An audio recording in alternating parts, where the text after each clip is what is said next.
good afternoon, and welcome to Tea Time with Miss Liz. That's right, it's tea time. And today in the studio, I have a beautiful woman here who is going to be speaking on the early intervention of mental health, a subject that I believe is very important and that needs to be spoken about. So I'm going to introduce Cynthia with a little bio, and then we're going to get right into it and have a strong cup of tea and get some mental health intervention out there for all of you out there. So, Cynthia has 40 years plus of lived experience related to sibling mental illness.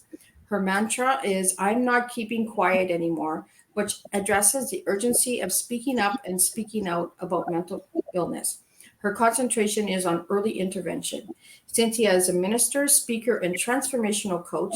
She has spoken on many platforms, but the leadership experience tour led by Shawn Fair of Fair Consulting Group, which is an international platform that chooses speakers from all over the United States and Canada, is her most impressive to date. She has been featured a guest on various talk shows where she has spoken very candidly about her experience with sibling mental illness. Cynthia is one of 40 writers featured in the Amazon best-selling anthology, I'm Still Standing. Her memoirs, titled Crazy Didn't Get Me, will be released in 2021. Her article titled What My Brother Taught Me About Early Intervention was recently published in the NAMI, National Alliance on Mental Illness, July 2021 blog. And you can connect with Cynthia at the following links that I will post during our conversation. So welcome so much, Cynthia, for joining me today. And let's get into how it all started and why you do what you do today. Liz, thank you so much for having me. I'm just so excited to be here with you today with Tea Time with Miss Liz, and we are going to serve up a strong cup of tea today. Again, thank you so much for having me. Yes, how did this all start with me? How did this all start with me? It started, first of all, a very long time ago as I grew up in a home as one of 4 siblings, and all 3 of my siblings, who are all brothers, were affected by a mental illness.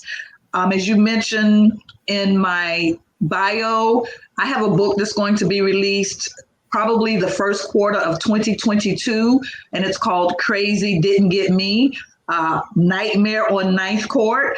And I call it Crazy Didn't Get Me. No offense to anyone, but I actually survived the whole mental health piece, and my brothers did not survive. So that's why I named the book Crazy Didn't Get Me, Nightmare on Ninth Court, because I lived on the corner of Mercedes Avenue and Ninth Court. And when I tell you it was a nightmare on Ninth Court, it was a nightmare. I talk about early intervention because what happened was my parents did not want to accept what was going on with my brothers because of the stigma surrounding mental health issues. We were African Americans, and I still am an African American, as you can see. We were an integral part of the faith-based community, and in the African American community and in the church, quote unquote, you just did not talk about these things. So because of that, my brothers did not receive the treatment that they needed when they needed it, Liz. Therefore, they were unable to live ordinary, productive, and fulfilling lives. And because of that, I have decided that I'm going to spend the rest of my days educating and crying out about mental illness. We're going to end this stigma. We're going to end it right here and right now. I'm with you with that 100%. It's time that we get serious and we start speaking up, right? I really like that you used the word crazy, because I was diagnosed with conversion disorder, and my doctor told me that is the short form for that is crazy. So I really am that strong, crazy woman who is making a difference by having guests like you on Tea Time. Now, you said no breaking the silence, right? So what is your goal? Like, do you have a movement? Do you have a project? Absolutely. So I'm not keeping quiet anymore started as a mantra, because as I began to I prepare for the speaking tour, the leadership experience tour, which you are also a part of, and you're going to be taking that big stage in September. And I'm looking so forward to hearing you. So as I began to prepare for the leadership experience tour, I kept hearing as I was preparing and getting my speech together and advertising and talk about it more, I kept hearing this little mantra in the back of my mind: I'm not keeping quiet anymore. Because people started reaching out to me as I started posting things on social media and talking about what happened in my family, being very vulnerable and being very candid about what happened in my family. People started reaching out to me saying, you know what, we are so glad that you're talking about this, because nobody wants to talk about it. So that mantra just became stronger and stronger.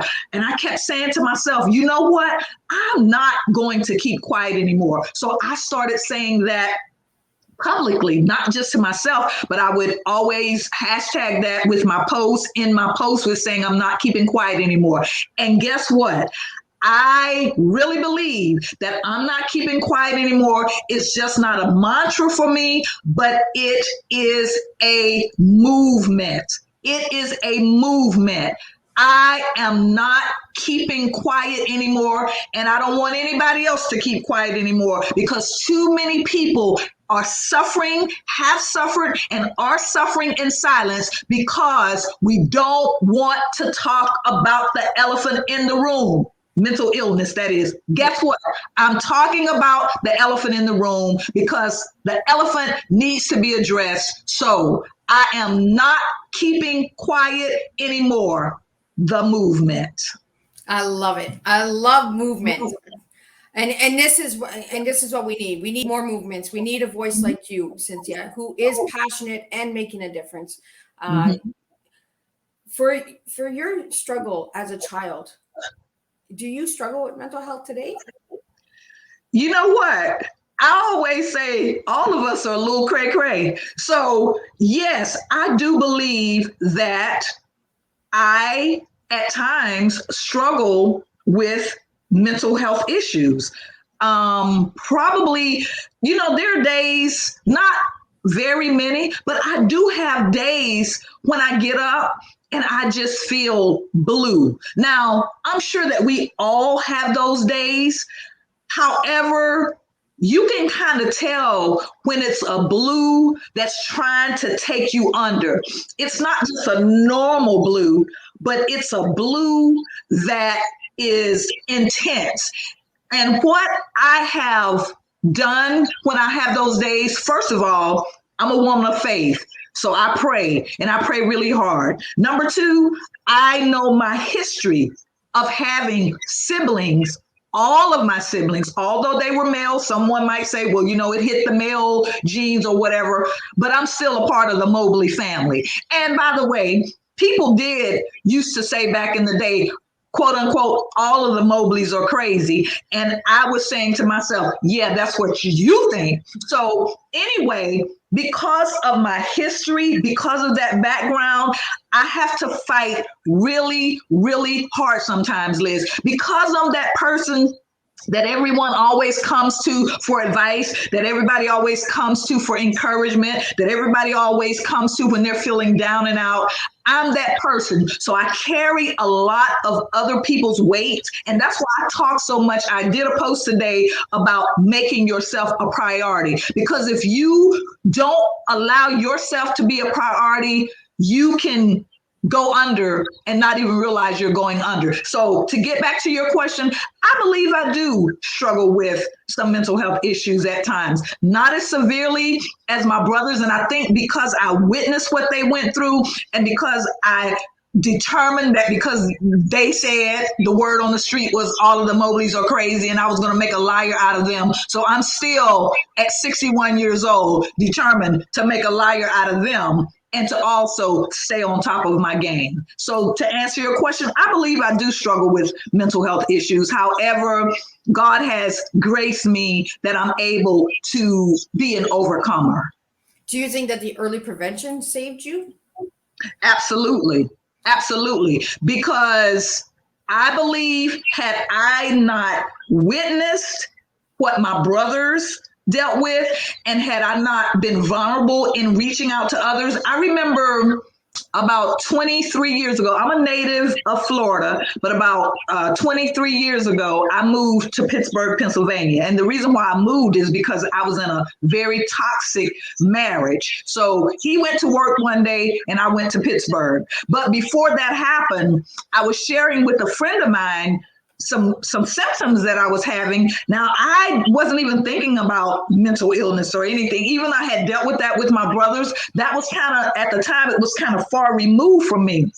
But I happened to mention some things that I was going through to a very good friend of mine, a trusted friend. And remember that whenever you're reaching out to people about your vulnerabilities, make sure that you're reaching out to a trusted source, and that's somebody that really cares about you and just doesn't want to get your business and run with it in the streets. So I was sharing with a very trusted source about what I was going through. She said, Cynthia, have you ever considered taking medication? And I was like, no, because I don't even like aspirin, Liz. I was like, no. She was like, well, you know what? She said, I take Zoloft. Now, I don't even know if Zoloft is still popular these days, but she said, because I have bouts of depression. And she just opened up and told me about what was going on with her. Now, I would have never known that she was struggling with mental health issues. But when I opened up to her, I think it's because she had detected something that was going on with me.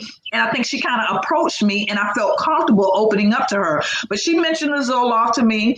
I did decide to take Zoloft. I didn't go through like a long process with a psychologist or psychiatrist, whichever one it is or anything like that. I can't remember exactly what the process was. It was so long ago, but I did take Zoloft. I took it for a very short time because then I'm like, you know what? I really don't need this. I don't see any difference that it's making, and so I eventually stopped taking it. But what I did do was I got away from the toxic relationship, and that helped a whole lot. Yeah, it does, doesn't it? Mm-hmm. Because sometimes the best person to advocate for ourselves is ourselves. Yes. And get educated, ask the questions, and if something doesn't add up, ask again and again and again, and that's one thing that I've noticed about you is that when you don't have the answers, you look for the answers and you are strong on the intervention. Yes. And we really need that intervention for mental health because a lot of people are not speaking about the intervention. They're only speaking about it after. So let's start by getting it looked at before it even gets to the further, down the road. So exactly. And I have an acronym, Liz, that I use, and it's IDA. IDA. Number one, you want to identify unusual behaviors. Yeah. If you're my friend and we're tight, we're close, we girls, we've been hanging for a minute, I should be able to detect if you are acting out of the ordinary. Exactly. Now, we have moments, right? Okay, I understand moments, but if that moment becomes an hour and that hour becomes a day and that day becomes 2 days and that 2 days become a week and that week, then I know that something is out of the ordinary with Liz. So I need to identify, okay, Liz is usually pretty outspoken and she usually gets pretty crunk if something doesn't quite go the way that she thinks it ought to go. But that right there was just a little bit out of the ordinary. I think she went a little bit to the left on that. So you're just tucking that away. Yep. Once you have identified those unusual behaviors, then D, don't deny what you're observing. It's real. And what happens a lot of time with mental illness, because of the stigma and because people don't want to see what they're seeing, they want to wish it away or they want to call it something else. No, don't deny what you're observing. It's real. Ask me how I know. And then thirdly, once you've identified the unusual behavior, once you do not deny what you're seeing, then you want to act. You want to act quickly to get that person the professional treatment that they need, because the sooner treatment can begin, the better chance they will have of living an ordinary, productive, and fulfilling life. So early intervention is paramount. Like you said, we don't talk about that, but we need to talk about it. We need to be about early intervention. That's just like with your automobile. You know how some of us are. You hear a little knocking and you're like, okay, you just keep driving, and then the next thing you know, you're on the side of the road. Well, you should have gone to the mechanic when you heard the knocking the first time. Yeah. Exactly, right? Why wait until it breaks down, right? Exactly. No pun intended. No way until the breakdown. So Cynthia, how do you feel about the stigma on mental health? When you hear stigma, when you hear that word stigma, what comes to mind? When I hear the word stigma, first of all, it's a negative connotation. It's a negative connotation, a very negative connotation. Shout out to my friend Big Holy. I just saw him on. Hey, Big Holy, so glad you joined us. When you hear that word stigma, first of all, it has a negative connotation. It does. It has a very negative connotation. So when we talk about stigma, what we have to do is, first of all, we have to talk about it before we can, I believe part of addressing the stigma, I know this sounds too simple, a part of addressing the stigma is talking about it. Exactly. Talk about it. I'm not keeping silent anymore. I don't care if my friend, you have relatives, and they, like, when I wrote the book, and relatives are like, are you gonna really tell all that? Yeah, I'm gonna tell everything. I'm telling everything. I'm telling everything. I'm spilling all the tea, because I don't want any other family to experience what our family experienced. So when you talk about stigma, the first thing we need to do when we are talking about stigma is deal with stigma. And how we deal with stigma is talk about that exact thing that nobody wants to talk about. How about that? I love it. I love it. And I love your passion, because when I hear that word stigma, I'm like, seriously, talk. Just talk. Let's break it. It's not that hard. Just talk. Right. Exactly. Exactly. Who are you hiding from? Who are you hiding from? You around here, you looking like you all put together, but you toe up from the floor up. Yeah. But you everything looks good. The men, you got on your gaiters and your two-piece, and got that hair, got that fresh cut. The ladies, we got the face beat, we got the jewelry, we got the look, but we are jacked up. We are messed up. We are dealing with mental health issues, but we are hiding behind our professions, and we're hiding behind our clothes, and we're hiding behind our cars, and we're hiding behind our homes. But guess what, baby? Mental illness does not discriminate. It doesn't care what color you are. It doesn't care what your gender is. It doesn't care if you're a preacher, doctor, lawyer, or Indian chief. It does not discriminate. So we have to talk about it, period. That's PERIODT, period. I love it. I love you, girl. I really, really am passionate about mental health, and we need to be passionate about it. We need to stop being scared of it. Mm-hmm. And I don't believe that it's 1 in 4. I believe it's 1 in 2. I don't believe the numbers are right, because a lot of people are not speaking out, and we need to speak out. We need to get that out there, that it's okay to live with mental health. We're not like this weird freak or anything. Right. We're human beings. We've been through a lot. We deal with a lot. Exactly. Another thing that I'd like to bring up with you, Cynthia, how do you feel when you hear that you're weak if you have mental health? Listen, as my mama would say, my mama had a way of saying things that I had to decipher once I got older, because when I was young, I'm like, what's she talking about? My mama would say, she would say, that's the biggest lie ever been told. So that is a lie from the very pits of hell. Weakness?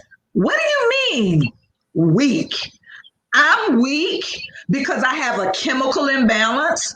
I'm weak because there were some environmental situations that occurred in my childhood that caused me to deal with certain traumas. I'm weak because I have certain genetics that have caused me to be dealing with certain situations. I'm weak. I don't think so. I don't think so. And for anyone to even suggest, and I'm going to be honest because I've lived through it. I've lived through it. My oldest brother committed suicide when he was 32 years old. He was actually a patient in a state hospital when he committed suicide.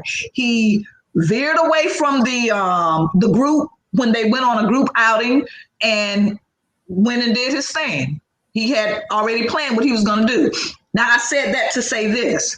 I used to think my brother were weak. I did. I used to. That's why I'm talking about what I'm talking about now. Like, well, now I know they should be able to just be strong and they should be able to control what's going on. And I was that one. I might not have said that they were weak, but I thought it. The way that I reacted, the way that I responded to certain things that they did, I was saying that they were weak without saying that they were weak.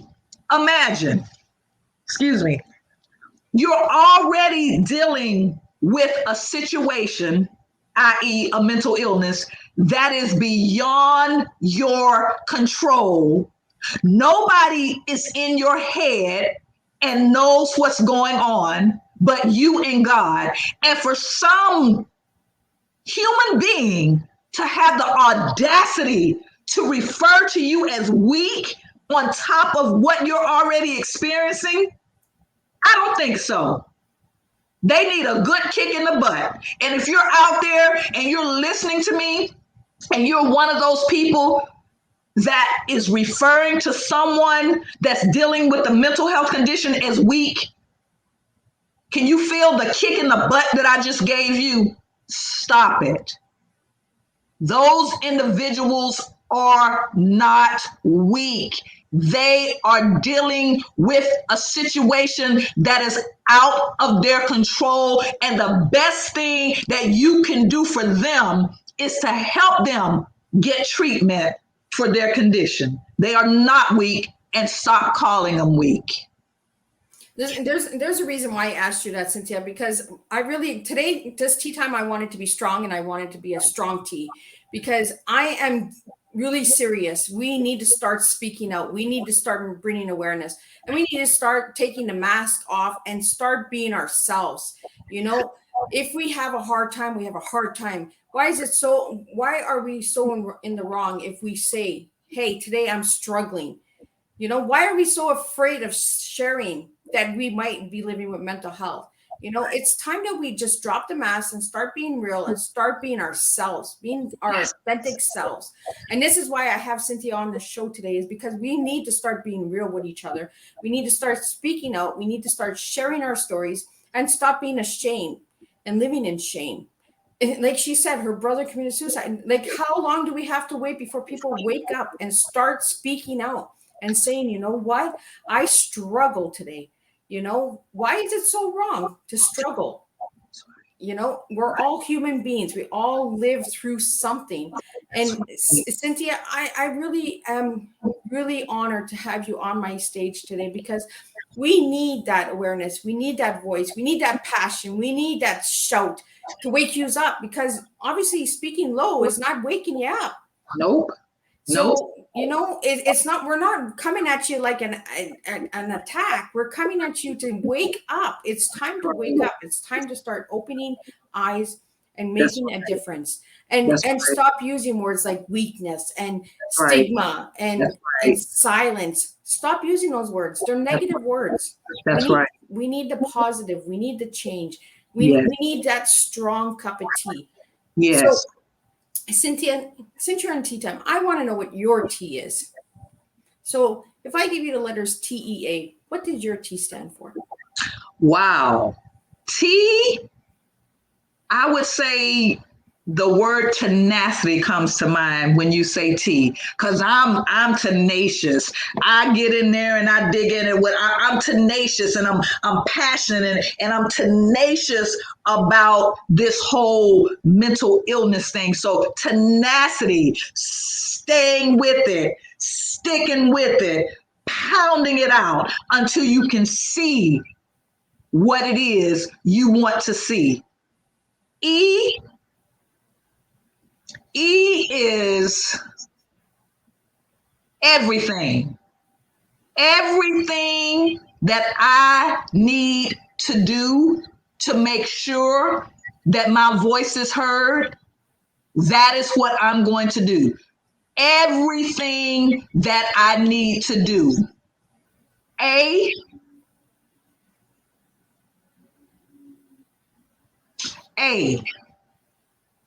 assist. Oh. Assist any and everyone, no matter who they are. See, we have, on top of mental illness, as I do my research, you have people that are dealing, and this is a whole nother topic, but I'm just going to brush across this briefly. You have people that are dealing with, for lack of a better word, and I'm probably dating myself, and there's so many different words now, that's dealing with alternative lifestyles, but they're also dealing with the mental illness. Now, how about this? You're dealing with the world in your alternative lifestyle, whether it's bisexual, transgender. There's so many. I heard pansexual. I had never heard of that. I know there's so many of them. I'm just like, all kind of sexuals. But then you got to deal with mental illness on top of that, because a lot of these people are experiencing bullying. You're dealing with mental illness, and on top of that, if you are in a race where you're marginalized and you're not getting the help that you need when you need it, because you may not have the dollars, you may not have the health insurance, the resources may not be available to you. There's so many different challenges with different people who deal with mental health issues. And so I want to assist. I want to be that person that's going to listen and then assist or act. So tenacity, everything, and assist. And Cynthia, you just served me a strong cup of tea of your past, your present, and your future. And I'll tell you why, because tenacity, as a little girl, you never gave up. Everything, you're doing that right now in your present. You're doing everything. In your future, you will be assisting people. So there you go. There is a strong cup of tea. This is what I do, is I ask people to serve their teas and I deliver their teas. And this is what Cynthia's tea is: her past, her present, and her future. So her future is assisting people. So this girl's not going to give up. She's not going to give up the fight of bringing a voice to mental health. I can see you in the future shining bright and making that difference, Cynthia, because that's what you do, is you serve a strong cup of tea. And this is what we need to do, is we need to start serving our teas. We need to start serving our past, our present, and our futures, because this is what we do, is we make a difference with tea, not a beverage. Us, individuals. Tea is strong. Tea will make a difference. And this is what I will be speaking about at the Shawn Fair thing, not in the Shawn Fair thing. I am just so, I am so in the moment right now, because Cynthia, I was waiting to hear your tea for the last few days, because I really wanted to know what kept you going. And I'm so happy that you used the word tenacity, because when I first heard that word, I never really even understood that word. And I hear that word a lot. And we need tenacity. We need the past to be strong, to move to our present, to Yes. move to our future. And this is what we need to do, is we need to make a difference. One cup, one tea at a time. Yes. Cynthia, if there was one message that you just learned about your tea, what would it be? One message that I just learned about my tea, and you're saying just learn as in Right now. just said, keep serving it up. Don't stop serving, because like you said, it's about what happened in my past that propelled me to come to the point in which I am standing right now, and then the future that's so bright for people who need a voice that are not able to use their voice. So I got to keep serving it up. I got to keep serving the tea. I cannot be silenced. I cannot let anything and anybody, not even myself, silence myself. And it's platforms like this, Liz, that you are providing people like me that gives me fuel, because I'm pumped now. You got me, girl. You got me pumped. When I tell you, you got me pumped, I am so pumped, and I am going to keep serving this tea. I'm going to keep serving this tea strong. I had a very emotional day yesterday. Yesterday, my mom, if she would have lived, she passed in 2011. She would have been 98 years old yesterday had she lived. I was so overcome with emotion. Now, normally, I don't get that emotional during her birthday or even when her death is, to be honest. A lot of times people are like, I think about my mom every day. I don't think about my mama every day. I'm just gonna be honest. Don't shoot me, y'all. Don't kill me. But I don't think about my mama every day, but I think about her when I think about her. And yesterday was really rough for me, because you know why it was rough for me? I thought about my mother in relation to my brothers, how I saw my mama. I'm calling my mama. I didn't call her mother. I called her mama. How I saw my mama. My mama was about 5 feet tall, 100 pounds soaking wet. I think she told me the most she ever weighed was 137 pounds, and she was pregnant, 8 months pregnant. My mom was a very petite woman. She was a small woman, but she carried a big stick. She was something else. Let me tell you, Florence Ruby Pittman Mobley was nobody's joke.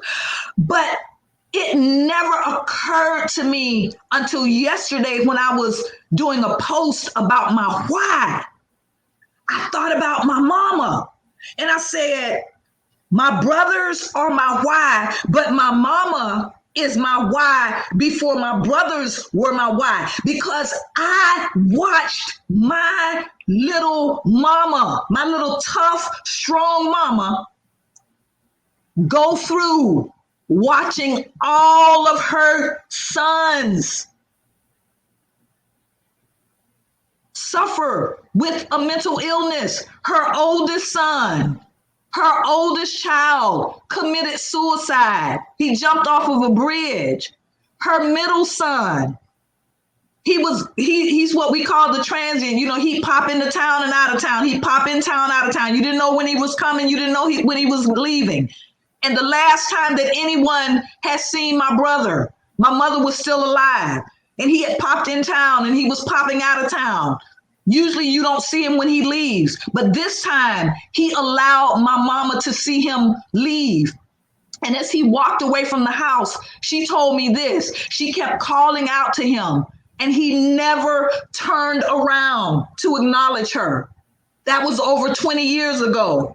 It's like my brother disappeared from the face of the earth. He's schizophrenic. We haven't seen or heard anything from him since. Nobody. And then her baby boy that she was so crazy about, because he was light skinned. My mama liked light skinned people. Can I be honest? I remember one time she told me I should have been the boy because I was black and Dwight should have been the girl because he was yellow. Girl, I keep it real. And she loved all of her children, but she especially loved Dwight because he was light skinned and he was pretty. He looked like a girl. She made sure. I used to get so upset with her because she would complain about him calling her when he was in the state hospital. He would call her every day, sometimes 3, 4, 5 times a day. And she said, I'm so tired of him calling me Cynthia. She called me Cynthia. I'm so tired of him calling me. I can't keep accepting these collect calls. I said, well, then just don't accept it. And then she said, but I got to, because if something bad happens to him, and I don't accept his calls, if I don't accept his call and something bad happens to him, because remember, he's in the same facility where my oldest brother has committed suicide from, the same facility. She said, if something happens to him, I'll feel really bad. And that brother has been institutionalized since 1987. This will be his home until his dying day. Why am I so passionate? Why do I do what I do? First, for my mother, and then for my brothers. Because my mama, watched all of her sons be affected by a mental illness, and there was nothing that she thought she could do about it. There was something, but unfortunately, it didn't happen. And for many years, I held that against her. I was mad as hell. I was like, you. What do you mean? They need to pray. They need to go to church. Yeah, they need to pray. They need to go to church, but they need some professional treatment, mama. Yep. But she didn't understand. But I don't hold it against her anymore. I had to let that go. So I do this because my family paid the ultimate price as far as I'm concerned. My family paid the ultimate price. And if I can prevent just one family from going through what my family went through, I'm going to continue to speak up, and I'm going to continue to speak out until my dying day. And this is why Cynthia is here, because this is what we need. We need that back voice. We need that why, the passion. It's exactly like you said, your why, your purpose. You know what your why and purpose is, and it's to make a difference and to be a voice for the ones that don't have a voice. And Cynthia, I really, really am honored to have you on my stage today and showing everyone, just be yourself. Yes. You know, drop the mask, just be you. You know, you got nothing to offer but yourself. At the end of the day, it's you, you know. Again, your tea is amazing. It's strong, and you are a beautiful, beautiful, beautiful, strong woman. Like, thank you so much for opening up your heart and that and sharing with us today. Now, I want to get into the Shawn Fair Leadership Tour because you spoke at, I believe, in April. Yes. How was your experience for that? And what should people expect from the event that's coming in September? Ooh, let me tell you, let me just say again, thank you so much for having me, and thank you so much for being authentic as well. I watch you on social media. Girl, you about as real as it gets. As the young folks say, you keep it 100. Thank you so much, hey, from real to real, from authentic to authentic. So the Leadership Experience Tour, let me tell you, I had no idea what I was getting myself into when I became a part of the Leadership Experience Tour. I almost didn't become a part of the Leadership Experience Tour. Right the week before my audition, I decided to chicken out. Like, oh, these people ain't gonna have me. I ain't got what it takes. Mind you, I've been speaking all my life, running my mouth, as you can tell. I've always, ran my mouth, but this was a little bit different. I'm like, ooh. So when I tried to back out, Ray wouldn't let me back out. Ray didn't even know me. When I canceled my audition online, And she immediately inboxed me. I happened to be sitting at my computer and I got this inbox. She was like, is there a problem? I'm like, oh, yeah. What is the problem? So when she got done with me, I'm like, okay, I'm good. She's like, as a matter of fact, my audition was supposed to be the following Tuesday, Liz, and this happened to be on a Friday. She says, as a matter of fact, I need you to put together a 5-minute presentation and do your audition today at 7. I'm like, oh, yes, okay. Yes, ma'am. So let me tell you, and the rest is history. Let me mention a little bit, have to mention about Shawn Fair. When I was on that audition, 2 things came to my mind when I was interacting with Shawn. This is a man of great character, and this man has integrity. He was oozing it. He was oozing great character and integrity. And let me tell you, Shawn has not disappointed. Yes, he's human. And sometimes some things may fall through the crack because we're all human. But let me tell you, 99% of 99.9% of everything that Shawn promised, he delivered. As a matter of fact, he over-delivered. Our coaching sessions, our footage, everything that he said we were going to get, we got. When we got to the Leadership Experience Tour, I came 2 days in advance. I wanted to come in advance of being advanced. So I came 2 days in advance. I wanted to make sure I was real good and settled in, knew how to get from my room to the conference room. I wasn't getting lost on the day of. Yeah, exactly. You know what? Shawn, when I checked into the hotel, who was the first person that I saw? Was Shawn. Check this out, Liz. I didn't even see him. He saw me. I had my back. Now, mind you, we never met in person. Only on Zoom because I'm in Florida. He's in Detroit. I had my back turned. I was at the desk checking in. I heard somebody said, Cynthia Mobley Howell. I turned, I was like, shit! I just got all excited, like he's real. It's him. And let me tell you, from that moment until the time I left Detroit, Shawn was also the last person that I saw because when I went to turn in my rental car, when I was coming out, guess who was at the rental car?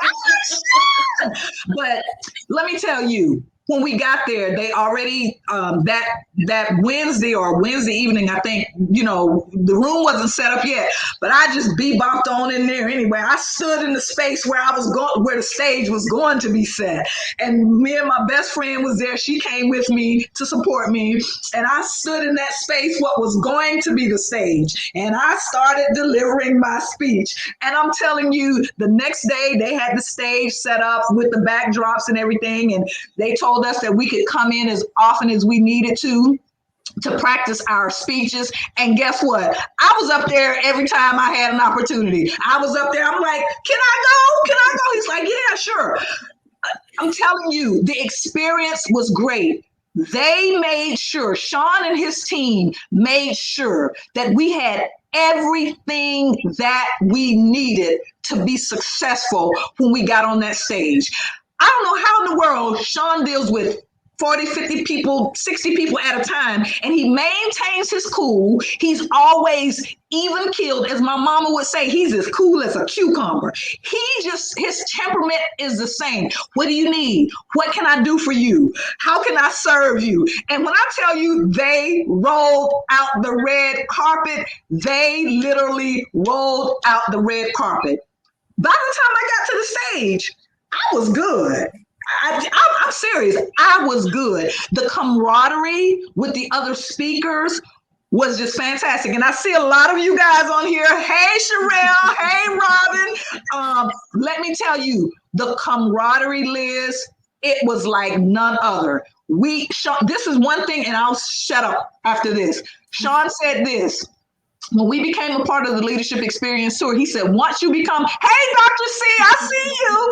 He said, once you become a part of the Leadership Experience Tour, you're family. He didn't lie.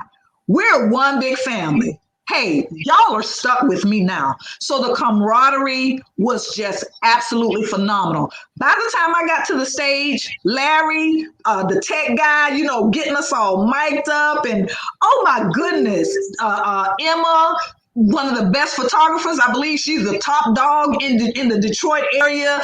And there were like two other photographers. Baby, you were front and center. You were the star of the show. Lights, camera, roll. Cameras flashing everywhere. It was a great experience. And for us to be able to have the opportunity to share our stories with the world was absolutely phenomenal. It's like no experience I've ever had.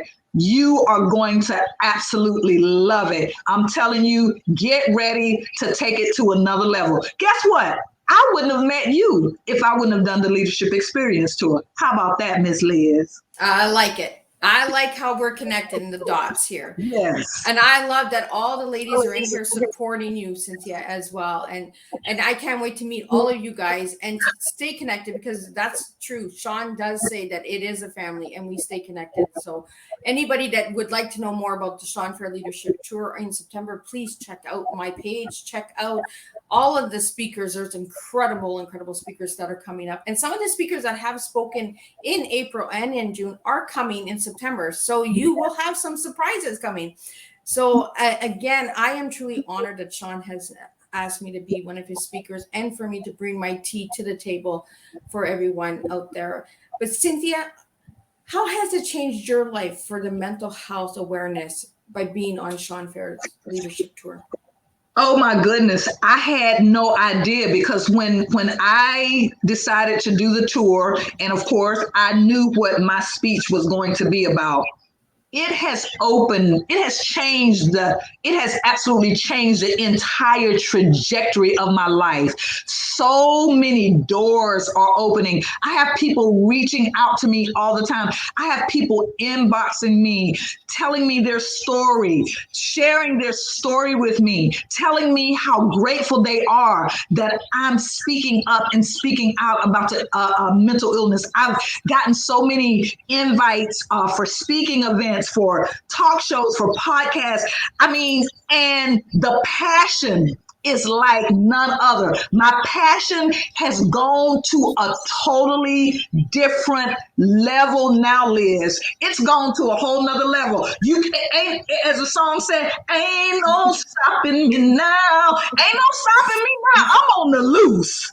Okay, because I am bound and determined that we are going to end this stigma. We're going to end it here, and we're going to end it now. I know somebody might say, well, it's going to take a minute. That's fine. But I say here and now. The buck stops here. The Leadership Experience Tour has caused so many doors to be open for me that I would have never, ever, I know for a fact, I would have never had those doors open had I not been a part of the Leadership Experience Tour, which is what Shawn told us. Doors are opening, things are happening, and it's all because of the Fair Consulting Group and the Leadership Experience Tour. It is phenomenal. I can't wait to see you on that stage. I can't wait for you to spill your tea. I'm going to be rooting for you all the way. You are going to be totally, totally transformed in the way you see yourself as a speaker as a result of LET. I know you are. I really, really appreciate that, Cynthia. And I appreciate everyone that's in the room and will be joining with the replay and that. I want to get into, before we close up your tea time, I don't want to forget it, your t-shirts. I want to talk about the t-shirts and that movement. That I really want to get that movement out there. So could you tell us a little bit about that before we have to close up and wrap up? Absolutely. So, and how the t-shirt came about is my very good friend, Lizette Holcomb, and she won't mind me mentioning her name. When we were going to the Leadership Experience Tour, I told you my best friend and my best friend accompanied me to the Leadership Experience Tour, which I think is phenomenal, Beverly Jones.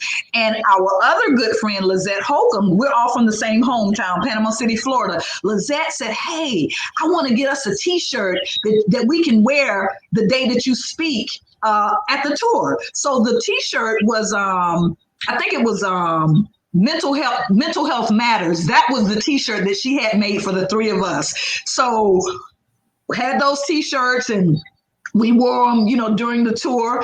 But then when I came back home, I was talking to my good friend Lizette again, and she said, sis, she said, you know what? She said, you need a t-shirt. So when you go and do your speaking events, you can have a product to sell.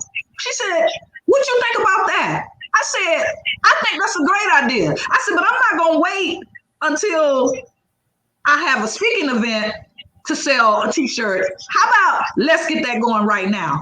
She was like, okay, let's do it. And guess what? That was the birthing of the I Am Not Keeping Quiet Anymore t-shirt line. So that was launched about 2 weeks ago. The sales are going great. Thank you all so much. I see some of you on here that have already purchased your t-shirts. Dr. C, Sherelle, thank you guys so much. Again, it is no longer just a mantra. It is a movement. It is the I Am Not Keeping Quiet Anymore movement. Liz has placed the link, I believe, in the chat or whatever you call it on here. So you can go straight to that link to purchase the t-shirt, or you can just go to my website, www.cynthiamobleyhowell.com. I think she has that link. Okay, I see those links. So all you got to do is go and click on that link. Right now, the t-shirt is a special introductory price of $19.99, no matter what size, across the board, $19.99. Just for you. That price is not going to last forever, but it's going to last until it lasts. So go ahead over there to my website, purchase your t-shirt, join the movement. So are your t-shirts international, Cynthia? Can anybody buy them or just in this? Yeah, as far as I know. That's good to know because I want to grab me a t-shirt. So absolutely, come on over. Come on. So we do have a tea time guest that was in the studio back, I believe, a couple months ago. And what he has is a bullying campaign that's going on. It's called the Pink Thursday. And he would like to highlight you in one of his features of the month. And he would also like to reach out and connect with you so you guys can connect. I encourage all of my Tea Time guests to connect with one another. Check out the Tea Times on the YouTube channel. If you guys have anything that align together, work together, get together, make these projects, make these movements really move, because that's what Tea Time is all about. It is to make a difference in everyone's life. This is not just a cup of tea. This is a movement, and this is a mission that I have, that I will make a difference one cup of tea at a time by having amazing everyday people on my platform like Cynthia. And I really want to thank you, Cynthia, for joining me today for tea and for sharing your strong cup of tea. So if you'd like to share with the viewers again, what is your tea? Thank you so much again for having me. And I'm looking forward to connecting with that gentleman. So my cup of tea is a strong cup of tea. It is tenacity. It is everything. And it is assistance. I am tenacious because my past has made me tenacious about this thing.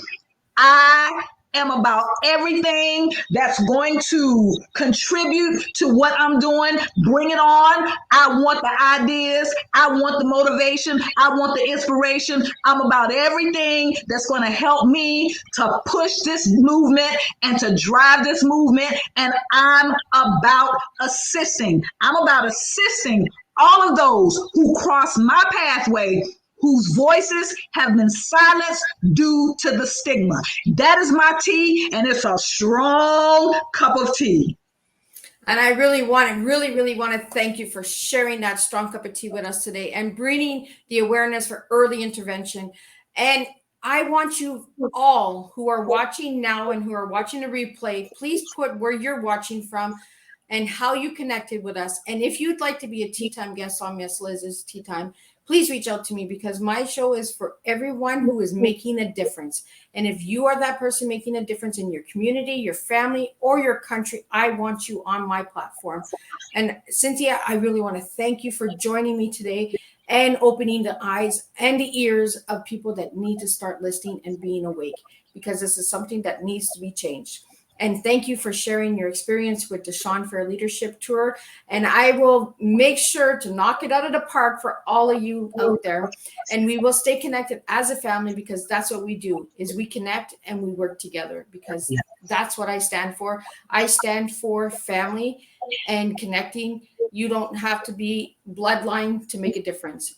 You are my sister now, and we are connected. We are family.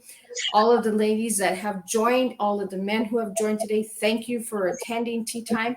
And I just want to say thank you, Cynthia, from the bottom of my heart, for everything that you're doing for mental health. I really, really appreciate it. And I would love to have, I'm just going to share some really quick comments that are coming in. So a lot of people are loving the interview, and I really like that, because I want you to understand that this is just an everyday woman who wants to make a difference with a cup of tea. Right. That's right. I have nothing more to offer.